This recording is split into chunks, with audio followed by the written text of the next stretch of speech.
વિદ્યાર્થી મિત્રો, આપ સૌનું સ્ટડી પેનલ પર હાર્દિક સ્વાગત છે.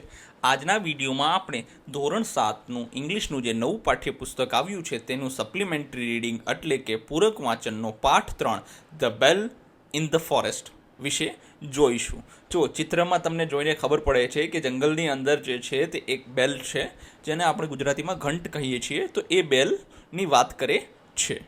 અહીંયા વાંદરાની પાસે એ બેલ છે. જો વિદ્યાર્થી મિત્રો તમારે આ પાઠની પીડીએફ જોતી હોય, પ્રશ્નોના જવાબ જોતા હોય તો અમારી ટેલિગ્રામ ચેનલની ડિસ્ક્રિપ્શન બોક્સમાં લિંક આપેલી છે, ત્યાંથી તમે મેળવી શકો છો. The bell in the forest. Once upon a time મતલબ એક સમયની વાત છે. અ robber stall a temple bell and rain in two the forest. મતલબ એક જે છે જે રોબર એટલે ચોર, એને શું કર્યો તો કે એને જે છે મંદિરનો જે બેલ હતો, બરાબર છે, તે ચોરીને એ ક્યાં ભાગી ગયો તો કે ફોરેસ્ટમાં, જંગલમાં ભાગી ગયો. The ringing sound attracted a tiger. અને જે આ બેલ છે, જો તમે તમને ખબર હોય તો તમે જો બેલ લઈને જતા હશો ને તો હંમેશા એનો કંઈક ને મતલબ એનો રણકવાનો અવાજ આવતો હશે. તો આ રણકવાના અવાજે કોને આકર્ષિત કર્યો તો કે એક વાઘને આકર્ષિત કર્યો. વિચ એટેક્ડ હિમ એન્ડ કિલ્ડ હિમ. એને શું કર્યું? એને આ ચોર ઉપર એટેક કર્યો અને એને મારી નાખ્યો. The bell fail to the ground. Letter a group of monkeys found the bell. અને તે બેલ જે છે તે ક્યાં પડી ગયો? તે મેદાનમાં, ત્યાં ગ્રાઉન્ડમાં, જંગલ ઉપર પડી ગયો. પછી તો કે પાછળથી અમુક જે વાંદરાઓનું ટોળું હતું એને આ બેલ મળ્યો. ફાઉન્ડ એટલે મળ્યો. They loved it sound and began ringing it every night while sitting on a hill. હવે જો એને મજા આવી, વાંદરાઓને શું મજા આવી તો કે ભાઈ આપણે જે છે તે એનો જે રણકાર થાય ને એનાથી એને ખૂબ મજા આવી. અને તેઓ ટેકરી પર બેસીને, મતલબ એમ કહેવાય કે રોજે રાત્રે હિલ ઉપર ટેકરી પર બેસીને તેને વગાડવા લાગ્યા, કેમ કે એ લોકોને મજા આવી. પછી the villagers soon heard the strange noise when they found robbers dead body. They believed a demon was moving in the forest. હવે જો ગામડાના લોકો જે ત્યાં જંગલની આસપાસ જે ગામડા હતા ત્યાંના લોકોએ પણ ટૂંક સમયમાં જ આવો વિચિત્ર અવાજ સાંભળ્યો. સ્ટ્રેન્જ એટલે વિચિત્ર અવાજ. શેનો? તો કે જે છે આ બેલનો અવાજ એમને સાંભળાયો. હવે એમને પછી શું મળ્યું તો કે એ જે ત્યાં લૂંટારાઓ હતા એનો મૃતદેહ મળ્યો. જે ચોર હતા ને એનો મૃતદેહ ત્યાં મળ્યો. તો એવું એ લોકો માનવા લાગ્યા. ધે બિલીવડ મતલબ એ લોકો એવું માનવા લાગ્યા a demon was moving in the forest. મતલબ જંગલની અંદર જે છે તે કોઈ રાક્ષસ ફરી રહ્યો છે, જે બેલ વગાડે છે અને આ લોકોને મારે છે. આવી વાત એ લોકો વિચારવા લાગ્યા. જો આને ડેમોન નથી કહેવાતું, ડીમન કહેવાય. શું કહેવાય? ડીમન.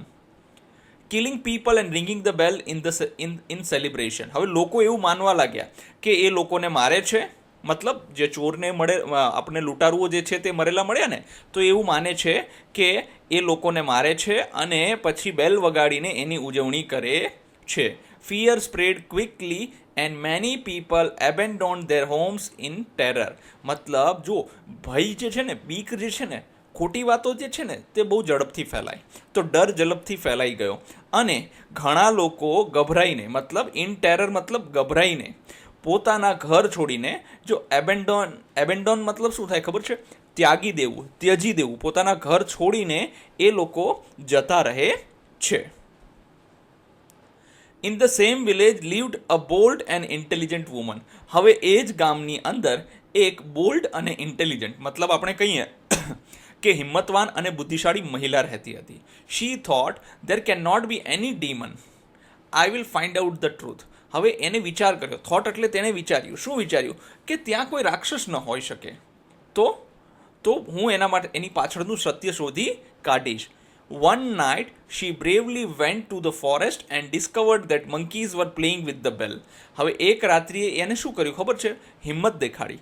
અને એક રાત્રિએ હિંમત દેખાડીને તે જંગલ તરફ ગઈ અને એને જોયું કે વાંદરાઓના હાથમાં જે છે તે બેલ આવી ગયો છે અને એ બેલથી તે લોકો રમી રહ્યા છે. The next day, she went to the king and said, Your Majesty, the demon can be conquered if we worship the gods, but we will need money. બીજા જ દિવસે તેણી જે મહિલા હતી તે ક્યાં જાય છે? રાજા પાસે જાય છે અને કહે છે, મહારાજ, ધ ડેમન કેન બી કોન્કર્ડ. કોન્કર્ડ મતલબ કે જે આપણે દાનવ જે છે, બરાબર છે, એના પર વિજય મેળવી શકાય છે. જે રાક્ષસ જે છે, જે અસુર છે, તેના પર વિજય મેળવી શકાય છે. કઈ રીતે? તો કે ભગવાનની પૂજા કરીને, but we will need a money. તો એના માટે આપણને શેની જરૂર પડશે? તો કે પૈસાની જરૂર પડશે. The ફ્રાઇટન્ડ king agreed and gave Har funds. ફ્રાઇટન્ડ એટલે ગભરાયેલ રાજાએ શું કર્યું? સહમતિ આપી. શેના માટે સંમત થયો? અને કે ભાઈ હા જાઓ તમે પૂજા માટે પૈસાને લઈ જાઓ, અને એને ફંડ્સ એટલે મતલબ કે પૈસા પણ આપે છે. The clever woman boat Pease, nuts and fruits. જો હવે તે બુદ્ધિશાળી મહિલા હતી, તેને શું કર્યું? વટાણા, બદામ અને ફળો ખરીદ્યા. કેમ? વાંદરાઓને આ બધી વસ્તુઓ કેવી ખૂબ જ ભાવતી હોય છે. She carried the food to the forest and placed it under a tree. એ આ બધી વસ્તુ લઈ જાય છે અને એ શું કરે છે કે એને જે છે જંગલમાં એ મૂકી દે છે, ઝાડ નીચે મૂકે છે. When the monkeys saw the food they eagerly dropped the bell and ran to it. હવે જો જ્યારે વાંદરાઓએ આ ખાવાનું ને જમવાનું જોયું ને, તો એને શું કર્યું ખબર છે? એને આતુરતાથી આ જે બેલ હતો એને પડતો મૂક્યો અને ખાવા તરફ ભાગ્યા. As expected the woman quickly took the bell and return to the village. હવે જેવી આશા હતી એવું જ થયું. ધાર્યા મુજબ એ બેને શું કર્યું? એ વુમને, એ લેડીએ ઝડપથી તે બેલ લઈ લીધો અને ગામમાં પાછી ફરી ગઈ. She presented it to the king who praised her courage. હવે એને આ બેલ છે એ કોને આપ્યો? એ બેલ રાજાને આપ્યો, અને રાજાએ જે છે તેની બહાદુરીના, તેના ડહાપણના વખાણ કર્યા. The people admired her wisdom. લોકોએ પણ તેને ડહાપણના ખૂબ જ વખાણ કર્યા. And from that day peace return to the village. અને તે દિવસથી ગામમાં શાંતિ સ્થપાઈ ગઈ. જુઓ હવે આ વાર્તામાં કહેવા શું માગે છે ખબર છે? બધી વસ્તુ આપણે વિચારીએ, ધારીએ એવું હોતું નથી. ઘણી બધી વસ્તુ અલગ રીતે આપણને દેખાડવામાં આવતી હોય છે, અથવા તો કોઈએ કીધેલી હોય ને આપણે માની લેતા હોઈએ છીએ. પણ આપણે એવું નથી કરવાનું. આપણે શું કરવાનું છે? આ જે બુદ્ધિશાળી મહિલા હતી એની જેમ આપણે જાતે ખરાઈ કરવાની છે. ખરેખર આવું છે?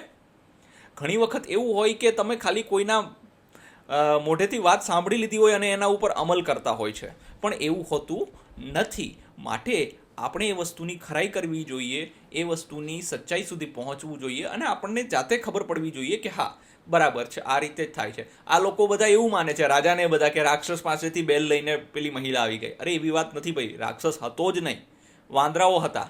તો આ બધી વસ્તુઓ છે ને, થોડુંક આપણો કોમન સેન્સ યુઝ કરીને આપણે આને કહેવાય ને કે ઉકેલવાનો પ્રયત્ન કરવો જોઈએ. ચાલો હવે નવા શબ્દ જોઈએ. ગ્લોસરી. રોબર, લૂંટારો. સ્ટોલ એટલે ચોર્યું. જો સ્ટીલ જે છે તે મૂળ શબ્દ છે, અને સ્ટોલ જે છે તે તેનું ભૂતકાળનું રૂપ છે. અટ્રેક્ટેડ એટલે આકર્ષાયો. સ્ટ્રેન્જ નોઇસ મતલબ વિચિત્ર અવાજ. ડીમન તો રાક્ષસ. વિલેજર્સ ગામના લોકો. સૂન ટૂંક સમયમાં અથવા તો જલ્દી જ. સ્ટ્રેન્જ નોઇઝ વિચિત્ર અવાજ. ફાઉન્ડ મળ્યો અથવા તો મળી આવ્યો. Dead body.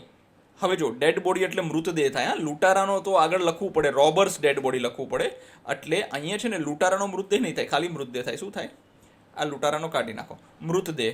પછી છે બિલીવ્ડ તો માનવા લાગ્યો અથવા તો વિશ્વાસ કર્યો. મૂવિંગ ઇન ધ ફોરેસ્ટ તો કે જંગલમાં ફરી રહ્યો હતો. સેલિબ્રેશન ઉજવણી. ફિયર ડર અથવા તો ફાળ. સ્પ્રેડ ક્વિકલી ઝડપથી ફેલાઈ ગયો. એબેન્ડોન મતલબ છોડી દીધા અથવા તો ત્યાગી દીધું. ટેરર ભારે ડર અથવા તો ગભરાટ. બોલ્ડ એન્ડ ઇન્ટેલિજન્ટ હિંમતવાન અને બુદ્ધિશાળી. બ્રેવલી બહાદુરીપૂર્વક. ડિસ્કવર્ડ શોધી કાઢ્યું. કોન્કર્ડ એટલે વિજય મેળવવો અથવા તો કોઈને જીતી લેવું અથવા તો કોઈને હરાવી દેવું, એવું પણ થાય છે. ફ્રાઇટન ડરી ગયેલા. કોન્કર્ડ એટલે હરાવવું અને વિજય મેળવવો બંને બરાબર છે. હા, ફ્રાઇટન એટલે ડરી ગયેલા, ગભરાયેલા. પ્રેઇઝડ મતલબ પ્રશંસા કરી. વિઝડમ એટલે ડહાપણ અથવા તો બુદ્ધિ. પીસ એટલે શાંતિ. ચાલો આ નવા શબ્દો તમે તમારા નોટબુકમાં લખી શકો છો. જો વિદ્યાર્થી મિત્રો તમને આની પીડીએફ પણ અમારી ટેલિગ્રામ ચેનલ પર મળી લેશે, જેની લિંક જે છે તે ડિસ્ક્રિપ્શન બોક્સમાં આપેલી છે, ત્યાંથી તમે જોઈન કરી શકો છો. ચાલો હવે જોઈએ practice. Circle the word that does not belong in the group. મતલબ જો ઓડ વન આઉટ છે. ઓડ વન આઉટ એટલે અહીંયા જો આપણને 4 શબ્દ આપ્યા છે. આ 4 શબ્દમાંથી એક શબ્દ એવો છે જે બિલકુલ અલગ પડે છે. એ અલગ પડતા શબ્દને આપણે શું કરવાનું છે તો કે સર્કલ કરવાનું છે, મતલબ તેને વર્તુળ કરીશું. જો હવે આપણને આના અર્થ ખબર હોવા જોઈએ. જો અર્થ ના ખબર હોય તો આપણે આનો જવાબ મેળવી શકીએ નહીં. સૌ પ્રથમ છે રોબર. રોબર એટલે શું થાય? ચોર. કિંગ એટલે તો કે રાજા. ચીટર એટલે પણ તમારી સાથે કોઈ ચીટ કરે અથવા તો કોઈ કહેવાય ને કે કોઈ વસ્તુ ચોરી છુપેથી લઈ લે, મતલબ એક પ્રકારનો જ લૂંટારો જ થયો એ. પછી થીફ. થીફ એટલે પણ શું થાય? ચોર થાય છે. તો કે રોબર, ચીટર અને થીફ આ ત્રણેયનો અર્થ શું થાય છે? લૂંટારું, ચોર અથવા તો ચીટ કરનાર. હા, કિંગ જે છે તે અલગ શબ્દ છે, તો કિંગ ઉપર આપણે વર્તુળ કરીશું. પછી છે બેલ, ડ્રમ, ટાઈગર અને ફ્લૂટ. જો હવે આની અંદર જે બેલ છે એટલે ઘંટ, ડ્રમ એટલે ઢોલ અને ફ્લૂટ એટલે વાંસળી. આ ત્રણેય જે છે તે સંગીતના વાદ્યના નામ છે. જ્યારે ટાઈગર જે છે તે પ્રાણીનું નામ છે, તો આપણે ટાઈગર ઉપર વર્તુળ કરીશું. Bold, brave, courageous and coward. જો બોલ્ડ એટલે શું થાય? હિંમતવાન. બ્રેવ એટલે બહાદુર. કરેજિયસ એટલે પણ હિંમતવાન થાય. કાવર્ડ એટલે ડરપોક થાય છે. જો આ ત્રણેય જે શબ્દ છે તે સમાનાર્થી છે અને આ વિરોધાર્થી છે, તો આપણે આના ઉપર વર્તુળ કરીશું. પછી છે પીઝ, નટ્સ, ફ્રૂટ્સ અને સ્વોર્ડ. હવે જો પીઝ એટલે વટાણા, નટ્સ એટલે બદામ ને એ બધા જે આપણા ડ્રાય ફ્રૂટ હોય છે. પછી બીજું શું કીધું છે? તો કે ફ્રૂટ્સ એટલે ફળ, ફ્રૂટ, અને સ્વોર્ડ એટલે તલવાર. જો આ ત્રણેય વસ્તુઓ ખાવાની છે, જ્યારે આ છે તે ખાવાની વસ્તુ છે નહીં, તો આના ઉપર આપણે કરીશું વર્તુળ. Village, forest, hill and ocean. જુઓ, ગામ, જંગલ, પહાડ અથવા તો કહીએ ટેકરી અને ઓશિયન. જો આ ત્રણેય જે છે ત્યાં પાણી ક્યાંય નથી, પણ ઓશિયનમાં પાણી છે, તો આપણે ઓશિયન ઉપર શું કરીશું? વર્તુળ કરીશું. બાકી ત્રણેય જમીની વિસ્તારોના નામ છે. Replace the underline words with the words in the story. હવે જો આપણને અહીંયા છે ને એક અંડરલાઇન વર્ડ આપેલ છે, આપણે શું કરવાનું છે? આની જગ્યાએ સ્ટોરીમાંથી કોઈ શબ્દ લઈને મૂકવાનો છે. ચાલો પહેલાં તો આનો અર્થ સમજીએ. This is an odd situation. મતલબ ઓડ એટલે શું? આ એક કહેવાય ને કે એક અલગ પ્રકારની પરિસ્થિતિ ઊભી થઈ હતી. કેમ? લોકો બધા ગામડો મૂકીને જવા લાગ્યા હતા, એટલે સ્થિતિ અલગ ઊભી થઈ હતી. તો આપણે શું લખીશું?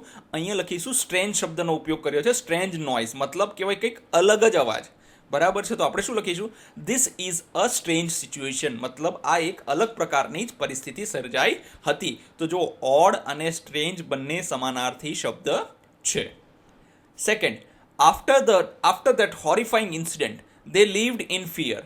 મતલબ આવો જે હોરિફાઈંગ મતલબ આવો જે ડરાવનો બનાવ બની ગયો, બિહામણો બનાવ બની ગયો, તો બધા લોકો ડરમાં રહેતા હતા. મતલબ ધે લીવ્ડ ઇન ફિયર. બધા કેમાં રહેતા હતા? તો કે ડરમાં રહેતા હતા. તો આપણે ટેરર શબ્દ, ડર માટે ટેરર શબ્દનો ઉપયોગ કરેલો છે. Abandon their homes in terror, આવી રીતે વાક્ય આપેલું છે. After that horrifying incident they lived in terror. મતલબ એ લોકો ભયમાં અને ડરમાં રહેતા હતા. ફિયર અને ટેરર બંને એકબીજાના અર્થ માટે વપરાયા છે. મતલબ આપણે કહી શકીએ કે સમાનાર્થી શબ્દ છે. ત્રીજું, I don't have enough money to start a business.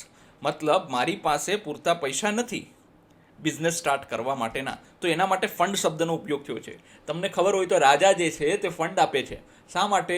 કેમ કે પેલા જે વુમન છે, લેડી છે, એ જંગલમાં જઈને ભગવાનની પૂજા કરવા માંગે છે અને પછી રાક્ષસનો નાશ કરશે, તો એને ફંડ્સ આપે છે. I don't have enough funds to start a business. મતલબ મારી પાસે પૂરતા પૈસા નથી બિઝનેસ સ્ટાર્ટ કરવા માટે ના. તો મની અને ફંડ્સ જે છે તે એકબીજાના સમાનાર્થી તરીકે ઉપયોગમાં લેવાયા છે. પછી my brother was readily waiting for my call. મતલબ મારો ભાઈ જે છે તે મારા કોલ માટે જે છે આતુર હતો, તત્પર હતો. ઈગરલી, રેડીલીનો મતલબ શું છે? ઈગરલી. ઈગરલી એટલે શું કહી શકાય? કે એ જે છે તરત કોઈ વસ્તુ મૂકી દેવી. અહીંયા જેવો છે ઈગરલી ડ્રોપ ધ બેલ. મતલબ વાંદરાઓ જેવો ખોરાક જોયો, જેવું ભોજન જોયું કે તરત જ એમને બેલને પડતો મૂક્યો. My brother was eagerly waiting for my call. Readily અને ઈગરલી બંને એકબીજાના સમાનાર્થી છે. All my teachers praised my picture. મતલબ મારા બધા શિક્ષકોએ મારું જે ચિત્ર હતું એના વખાણ કર્યા. તો અડમાયર્ડ વાર્તામાં શું કરે છે? જો અડમાયર્ડ વર્ડનો યુઝ કરેલો છે. મતલબ પેલા કહેવાય ને કે જ્યારે રાક્ષસની પાસેથી બેલ લઈને આવી જાય છે, જો કે વાંદરાઓ પાસેથી બેલ લઈને આવે છે, પણ લોકોને એમ લાગે છે કે રાક્ષસ પાસેથી બેલ લઈને આવી જાય છે, ત્યારે રાજા અને બધા લોકો છે એને એડમાયર કરે છે કે ભાઈ આ જે વુમન છે એને શું કર્યું? બહુ સરસ પોતાનું બુદ્ધિનો ઉપયોગ કરીને લઈ આવ્યા છે. All my teachers એડમાયર્ડ my picture. એડમાયર્ડ એટલે વખાણ કરવા, પ્રેઝ કરવું, મતલબ સારી વસ્તુ કેવી એના જેવું થાય. પછી choose the correct words from the brackets to fill in the blanks. જો હવે આ જે બ્લેન્ક છે, આ બ્લેન્ક ભરવા માટે આપણે બ્રેકેટમાંથી વર્ડ યુઝ કરવાનો છે. ચાલો. A dash a blank stole the temple બેલ.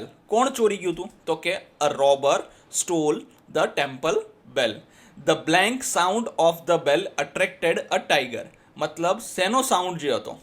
તો કે જિંગલિંગ. જિંગલિંગ એટલે શું થાય ખબર છે? જ્યારે આપણે બેલ વગાડીએ ને ટન ટન ટન ટન એ અવાજ આવે ને, એને શું કહેવાય? એને જિંગલિંગ કહેવાય છે. The jingling sound of the bell attracted a tiger. Villagers thought a dash was haunting the forest. હવે જો ડીમન મતલબ, જો હોન્ટિંગ મતલબ શું છે ખબર છે? કે જે કહેવાય ને કે રાત્રે ભૂતોને આ બધા શિકાર કરે ને એને હોન્ટિંગ કહેવાય. હન્ટિંગ નથી. આ ધ્યાન રાખજો, આ એ શિકારની વાત નથી. હોન્ટ છે. શું છે એ? તો શિકારનો મતલબ થાય HUNT થાય. શું થાય?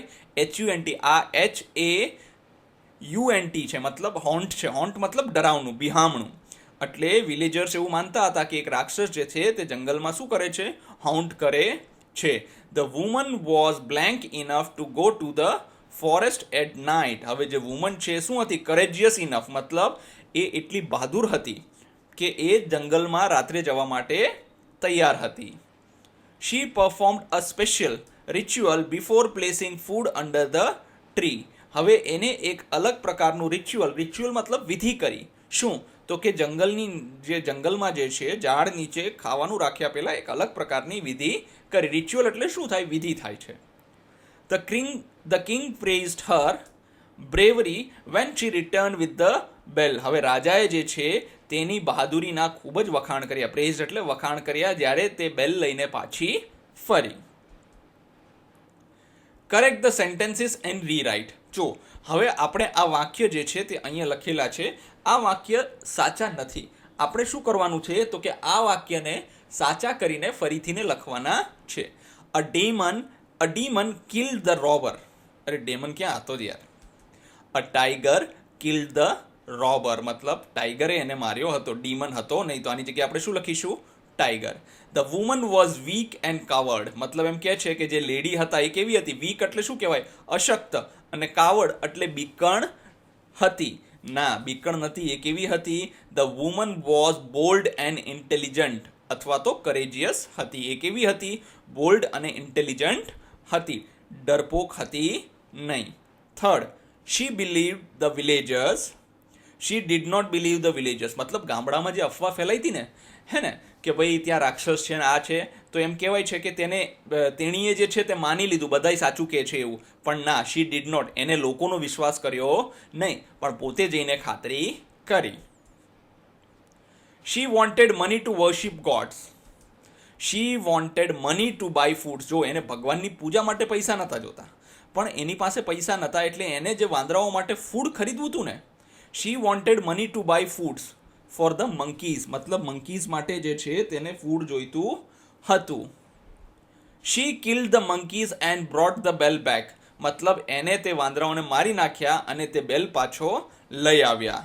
શી gave food to the monkeys and brought the bell back. મતલબ એને મારી નથી નાખ્યા, એને વાંદરાઓને ભોજન આપ્યું છે અને બેલ પાછો લઈ આવી. The people of the village were very courageous. મતલબ તે ગામના લોકો જે છે તે ખૂબ જ બહાદુર હતા.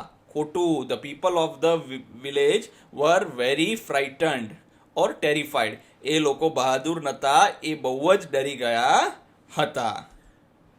ધન્યવાદ વિદ્યાર્થી મિત્રો. જુઓ, તમારે આની PDF જોતી હોય તો અમારી ટેલિગ્રામ ચેનલની લિંક તમને ડિસ્ક્રિપ્શન બોક્સમાં મળી જશે. ત્યાંથી તમે તેની PDF મેળવી શકો છો. ધન્યવાદ.